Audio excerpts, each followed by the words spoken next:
Hello friends, welcome to my channel stories by Kirma Kushwaha. दोस्तों, इस बार मेरी वीडियो थोड़ी लेट हो गई। उम्मीद करती हूँ कि आप लोग नाराज़ नहीं हुए होंगे। आज मैं आप सबके लिए मेरी कहानी का तीसरा भाग लेकर आई हूँ। तो चलिए शुरू करते हैं हमारी आज की वीडियो। पूरा जंगल चांद की दूधिया रोशनी से नहा रहा था। आसपास ऐसी खामोशी फैली हुई थी जैसी पहले कभी नहीं देखी थी जिम ने। वो अक्सर इसी जंगल में किनारों पर लोगों को इकट्ठे हुए बातें करते हुए देखा करता था। लोग इकट्ठे होकर आग जलाकर उसके आसपास बैठकर अपने दिन भर की बातें एक दूसरे को बताया करते थे। पर आज ऐसा कुछ भी नहीं हो रहा था। पूरे जंगल में सन्नाटा पसरा हुआ था। सिर्फ जानवरों की आवाज़ और रह रह के पंछियों की फड़फड़ाहट की आवाज़ आ रही थी। मौसम भी थोड़ा गड़बड़ ही था। रह रहकर बिजली चमक रही थी और आसमान में गड़गड़ाहट हो रही थी। जिम अपनी टॉर्च लेकर इधर से उधर घूम रहा था। उससे अपने ऊपर मंडरा रहे खतरे का ज़रा भी एहसास नहीं था।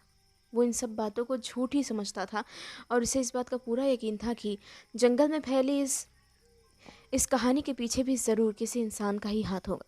और ऐसा सोचते हुए वो जंगल में उसी शैतान को ढूंढने के लिए निकला था। उसने अपने हाथ में सेफ्टी के लिए एक चाकू लिया हुआ था।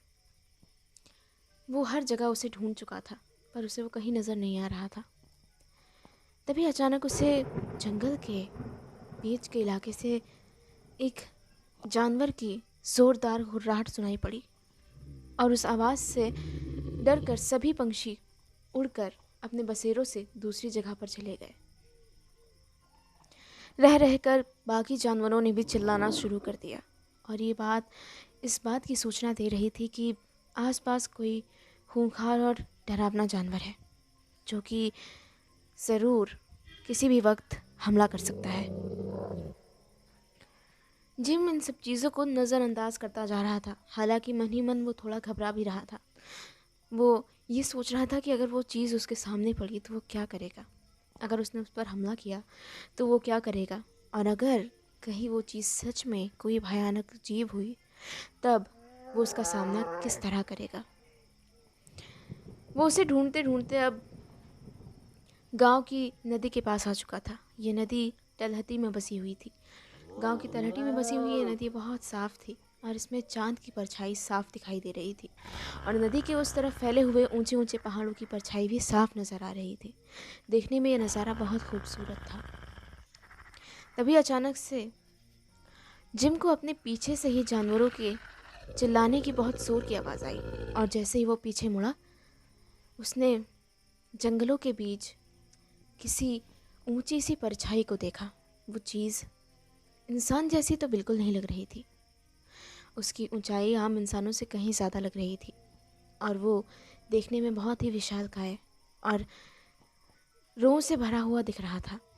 जिम उसे देखकर थोड़ा घबरा गया पर फिर उसने अपनी टॉर्च की रोशनी उसके चेहरे पर डाली और जब उसके चेहरे पर रोशनी पड़ी तो उसका चेहरा देखकर जिम बिल्कुल से हड़बड़ा गया। वो थोड़ा घबरा गया पर वो आगे नहीं बढ़ा। उसने वहीं खड़े खड़े ज़ोर से आवाज़ देकर उस शैतान को अपनी ओर आने का निमंत्रण दे दिया। जैसे उसने वहीं से खड़े खड़े कहा, कौन हो तुम? अगर तुम कोई इंसान हो तो मेरे पास आओ। मुझे बस तुमसे बात करनी है। मैं किसी के सामने तुम्हारा खुलासा नहीं करना चाहता, ना ही मेरा ऐसा कोई ऐसा कोई सपना है या ऐसा कुछ। मैं बस तुमसे बात करना चाहता हूँ। सिर्फ जानना चाहता हूँ कि तुम ये कैसे करते हो। हम ये बात शांति से कर सकते हैं अगर तुम मेरी बात समझ पा रहे हो तो। वो चीज़ उसी तरह जंगलों के बीच खड़ी रही। वो अभी भी जिम को घूर रही थी। उसने किसी भी तरह की प्रतिक्रिया नहीं दी जिम की बातों को। जिम इस खामोशी का मतलब समझ नहीं पा रहा था और अंदर ही अंदर घबरा रहा था। उसने हाथ में अभी भी वो टार्च पकड़ी हुई थी और उसकी रोशनी उस जानवर पर ही पड़ रही थी। वो देखने में बहुत खौफनाक लग रहा था। अचानक ही उस जानवर ने अपनी मुद्रा बदलनी शुरू की। वो आगे की ओर थोड़ा झुका और उसने एक ज़ोरदार और बहुत ही गहरी खौफनाक आवाज़ लगाई जिससे जंगल के सभी जानवर और पशु पक्षी डर कर उसी की तरह चिल्लाने लगे। और कुछ ही देर में फिर से एक बार जंगल में सन्नाटा पसर गया। वो उसी तरह झुका हुआ था। आसमान में अभी भी बिजलियों की गड़गड़ाहट हो रही थी। रह रहकर चांद दिख रहा था और रह रहकर छुप भी जा रहा था। अचानक ही वो जीव अपने चारों पैरों पर खड़ा हो गया। उसे देखकर ऐसा लग रहा था जैसे वो शिकार की मुद्रा बना रहा है और हमला करने के लिए बिल्कुल तैयार है। जिम ने अपने हाथ में पकड़ा हुआ चाकू और मजबूती से पकड़ लिया। वो भागने की तैयारी कर ही रहा था कि तभी, इससे पहले कि वो भाग पाता, उस जानवर ने उसकी तरफ दौड़ लगा दी और बिजली की तेज़ी से भागते हुए वो उसके करीब आ गया और उस पर छलांग लगा दी। जिम ने हड़बड़ी में अपना चाकू निकालकर आगे की तरफ कर दिया, जिससे वो चाकू उस जानवर के कंधे में जा लगा और एक ज़ोरदार चीख के साथ वो कुछ पीछे भाग गया। वो इस हमले से घबरा गया था। उसने जिम पर जब छलांग लगाई तो उसको भी कुछ खरोंचें लगी और चोट लगी। उसके हमले से डरकर जिम के मुंह से एक ज़ोरदार चीख निकल गई, जिससे अचानक ही जंगल में घूम रहा एक इंसान भागते हुए उधर आया। वो और कोई नहीं, वो शिकारी ही थे जिन्हें इस जानवर को मारने का काम दिया गया था। उसने अपनी बंदूक का निशाना साधा और एक गोली सीधे उस जानवर की तरफ दाग दी, जिसके बाद वो जानवर घबराकर जंगलों की तरफ भाग गया और जंगलों में कहीं गायब हो गया। उस शिकारी ने ही जिम को उठाकर सही सलामत उसके घर तक पहुंचाया, जहां जाकर जिम ने अपने घावों की मरहम पट्टी की और उसके बाद वो अपने बिस्तर पर लेट गया और इन सभी घटनाओं के बारे में सोचने लग गया। वो बहुत घबराया हुआ था। अगले 2 दिन तक जिम घर से बाहर नहीं निकला। वो इस घटना से बहुत डर गया था और इतने दिनों घर में बैठे रहकर वो बार बार इस चीज़ को किसी न किसी तरह विज्ञान के नज़रिए पर फिट करने की कोशिश कर रहा था, पर बार बार उसे असफलता ही हाथ लगती थी। 2 दिनों बाद वो वहाँ रहते रहते बोर हो गया और उसने सोचा कि क्यों ना थॉमस से मिल लिया जाए। थॉमस भी इतने दिनों बाद घर वापस आ ही गया होगा। ऐसा सोचते हुए उसने फ़ौरन अपना कुछ सामान लिया और थॉमस के घर की तरफ चला गया। उसने थॉमस के घर का दरवाज़ा खटखटाया। थॉमस कुछ देर बाद घर से बाहर आया। जब वो घर से बाहर आया तो उसने जिम को सामने देखा और उसे देखकर वो थोड़ा हड़बड़ा गया। ऐसा लगा उसे देखकर वो थोड़ा घबरा गया है। जिम ने उसके चेहरे के भावों को साफ पढ़ लिया और उसने फ़ौरन उससे पूछा, क्या हुआ थॉमस, तुम ठीक तो हो? हाँ हाँ, क्यों नहीं, अंदर आओ। तुम ठीक हो? मैं तो डर ही गया था। मेरा मतलब, तुमने कहा था कि तुम उस जंगल में जाओगे तो मैं गया था उस जंगल में और मैंने उसे देखा। जानते हो, उसे सामने देखकर सच में मुझे डर महसूस हुआ, पहली बार। अब तक मैंने इन चीज़ों को सिर्फ कहानियों में सुना था और सिर्फ किस्सों में इनके बारे में पढ़ा था। नहीं पता था कि ये चीज़ें सच में होती हैं। समझ नहीं आता कि ये सब सच कैसे हो सकता है। मैं समझना चाहता हूँ कि अगर कोई इंसान ऐसा करना भी चाहे तो वो कैसे कर सकता है। थॉमस, तुम तो एक साइंटिस्ट हो, है ना? तुम इन चीज़ों का अच्छे से पता लगा सकते हो। क्या ऐसा कोई तरीका है कि इंसान इस तरह से अपने आप को बदल दे, या फिर ऐसा ही कुछ? मुझे मुझे कैसे पता होगा? वो तो तुम्हें अच्छे से पता होगा। तुम तो थिएटर में काम करते हो ना, वहाँ मेकअप के बारे में अच्छे से बताया जाता होगा। मेरे ख्याल में तुम्हें इन चीज़ों के बारे में ज़्यादा पता होगा। वैसे विज्ञान में तो ऐसा कोई तरीका नहीं है जिससे इस तरह खुद को बदला जा सके। तुम चाय पीना चाहोगे जिम? क्यों नहीं, मुझे भी अभी चाय की बहुत ज़रूरत महसूस हो रही है। तुमसे ढेर सारी बातें करनी है। आज ठंड भी बहुत है। ठीक है, तो तुम फायर प्लेस के पास बैठो और मैं चाय ले आता हूँ। हाँ, क्यों नहीं। जिम ने थॉमस को देखा। किचन की तरफ जाते हुए थॉमस कुछ लंगड़ा कर चल रहा था। कुछ ही देर में थॉमस चाय बना ले आया। जिम आग के सामने ही बैठा हुआ था। उसने अपनी आंखें बंद कर रखी थी। थॉमस ने उससे कहा, हाय, मुझे लगा तुम सो गए। ओह नहीं नहीं, मैं बस कुछ सोच रहा था। ओह, तुम्हें चोट लगी? जिम के गले पर अभी भी उस जानवर के पंजों के निशान थे। हाँ, उसने मुझ पर हमला किया। उसने उसने अचानक ही मुझ पर छलांग लगा दी। मैं कुछ कर पाता या वहाँ से भाग पाता उससे उससे पहले ही।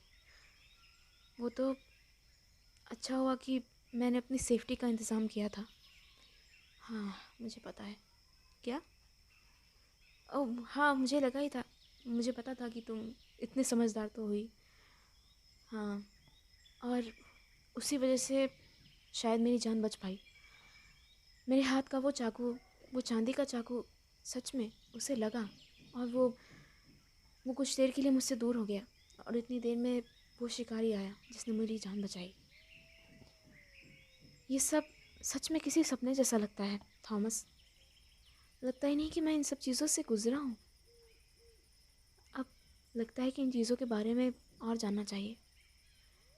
इसलिए नहीं कि मुझे थिएटर के लिए कोई कहानी लिखनी है, बल्कि इसलिए कि मैं इसे जानना चाहता हूँ। हाँ, पर मेरे ख्याल में तुम्हें यहाँ से चले जाना चाहिए। ओह है, इन सब बातों को छोड़ो। तुम 2 दिन घूमने गए, कैसी रही तुम्हारी तुम्हारी 2 दिन की छोटी ट्रिप?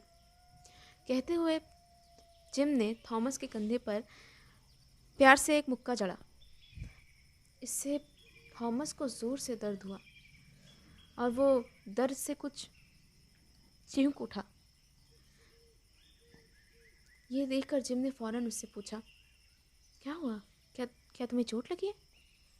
हाँ नहीं, बस थोड़ा दर्द है। ठीक है दोस्त, फिर मैं चलता हूँ। उम्मीद करता हूँ कि मैंने तुम्हें बोर नहीं किया होगा। नहीं नहीं, सब ठीक है, सब अच्छा है। पर जिम, मैं सच में कहना चाहूँगा कि मैं बस इतना कहना चाहता हूँ कि अगर तुम्हें इन चीज़ों पर विश्वास हो गया हो तो मैं बस इतना कहना चाहता हूँ कि तुम प्लीज़ यहाँ से चले जाओ।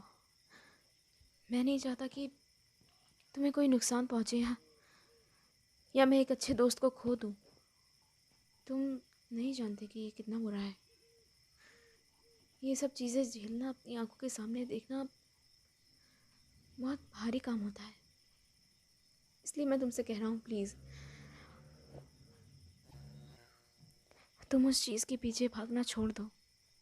अगर अगर तुम अपनी भलाई चाहते हो तो मेरा कहा मानो और यहाँ से वापस चले जाओ।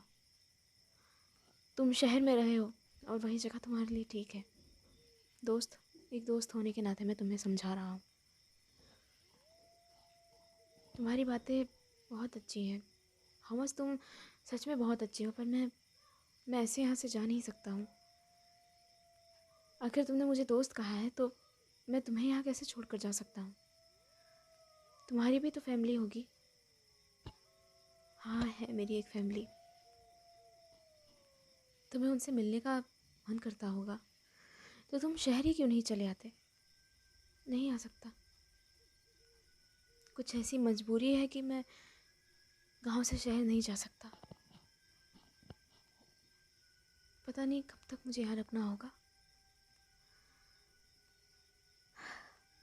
खैर, मैं तो नहीं जा सकता, पर तुम जा सकते हो। और इसलिए मैं कह रहा हूँ कि तुम वापस चले जाओ मेरे दोस्त। ये जगह तुम्हारे लिए ठीक नहीं है। इस बात का अंदाज़ा अब तक तुम्हें हो गया होगा। हाँ, तुम ठीक कह रहे हो, पर मैं यहाँ भी कुछ दिन और रुकना चाहता हूँ। ठीक है, तुम्हारी जैसी मर्ज़ी। तो दोस्तों, इसी के साथ ख़त्म होता है मेरी कहानी का तीसरा भाग। इस कहानी का अगला भाग मैं जल्दी ही आपके लिए लेकर आऊँगी। अगर आपको मेरी कहानी पसंद आई हो तो वीडियो को लाइक और शेयर ज़रूर कीजिएगा। अगर आप मेरे चैनल पर नए हैं तो चैनल को सब्सक्राइब कर लीजिएगा। साथ ही साथ अगर आपकी कोई सजेशंस हैं जो आप मुझे बताना चाहते हैं या कुछ ऐसी कहानियाँ जो आप मुझसे सुनना चाहते हैं तो आप मुझे कमेंट बॉक्स में कमेंट कर ज़रूर बताइएगा। और मैं पूरी कोशिश करूँगी आपकी सजेशंस पर कहानियाँ लाने की। Thank you.